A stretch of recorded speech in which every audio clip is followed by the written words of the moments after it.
আপনাকে ভালোবাসতে আমার আপনার সাথে যোগাযোগ রাখার প্রয়োজন নেই। আপনিও জানেন যোগাযোগ তো একবার না বহুবার বন্ধ হয়েছে, বহুদিনের জন্য।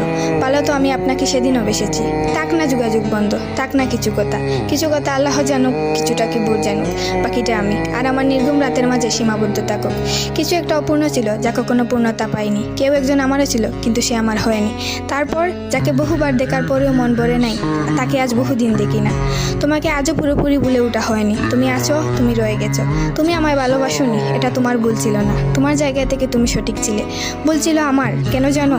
বিনা অনুমতিতে তোমাকে ভালোবেসেছি। তোমাকে না জানিয়ে সহস্রাধিক স্বপ্ন বুনেছি। ভেবেই নিয়েছি তুমি আমার। এক প্রকার ধরেই নিয়েছিলাম তুমি কখনোই আমাকে ফেরাবে না। মনে করেছিলাম বাকিটা জীবন তুমি শুধুই আমার। এসব কিছুই ভুল ছিল, সব কিছু ভুল ছিল। আরও ভুল ছিল কি জানো? আমি বোধহয় জানতাম তুমি ঘৃণা করতে পারো না, তুমি অবহেলা করতে জানো না, তুমি তুচ্ছ তাচ্ছিল্য করতে জানো না, তুমি অসহায় করে দিতে জানো না, তুমি অপমানের সুরে কথা বলতে জানো না। কিন্তু এসবের কোনো কিছুই তোমারও জানা ছিল না, কিংবা কোনো কিছুই যে তুমি করতে পারো না তা কিন্তু নয়। সব কিছুই তুমি পারো। পুরো চিন্তা ভাবনাই ছিল ভুল। যে আমি ভেবেছিলাম তুমি ঠিক তার উল্টো দিকেই ছিলে।